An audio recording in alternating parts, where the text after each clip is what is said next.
दादा नमस्कार, जय महाराष्ट्र, जय शिवराय, जय श्रीराम. बोला दादा आज काय गिरायक वगैरे दिले आज 5-6 म्हशी दिले. आपल्याकडे किती शिल्लक आहे दादा? या काय 5 आहेत. 1, 2, 3, 4 आणि 1, 5. 5 म्हशी शिल्लक आहेत. हो. तर आता शिल्लक म्हशी कुठे नेणार गोठ्यावर आता शिल्लक म्हशी आपल्या गोठ्यावर असतील, गोठ्यावर अवेलेबल होऊन जातील. मध्ये शेतकरी बांधव झाले ना तर खात्रीशीर गोठ्यावर अंगाच्या साडाच्या दुधाच्या बोलीत माल देऊ आपण. आता जाफर आणली एक मध्ये ही काही जापर आहे, कच्ची. कच्ची किती दिवसाची कच्ची? 15 दिवसाची कच्ची. 15 दिवसाची. हा. काय रेट सांगितले याचे? सांगत होती 1,25,000 पण माग पुढं करून देणार होते शेतकरी बांधव आल्याच्या नंतर. फायनल कुठे देणार?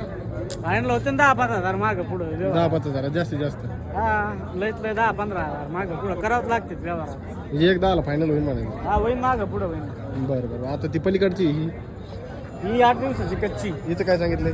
तिचे सांगायला 1,25,000. पलीकडची ही एक आहे, ही पण कच्ची. हा. हिचे 1,30,000 रुपये सांगते. 1,30,000 रुपये. व्यवहारात माग पुढं करून किमती देऊन टाकू. आता हे जोडा इकडं. या जोड्याचा पण 31चा भाव सांगतो. व्यवहारात माग पुढं करू. या सगळ्या गोठ्यावर राहतील का? या सगळ्या 5च्या आपल्या गोट्यावर राहत्या. व्हिडिओ व्यवस्थित काढा, सगळ्या 5च्या दाखवा. बघू शकतो एखादा मित्रांनो. शेतकरी मध्ये झाला ना तर गोट्याहून खात्रीशीर या भेटून जातील. कॉन्टॅक्ट नंबर द्या. माझा नंबर 78 23 850 332. राहणार घोडेगाव, तालुका नेवासा, जिल्हा आयला. चालतं.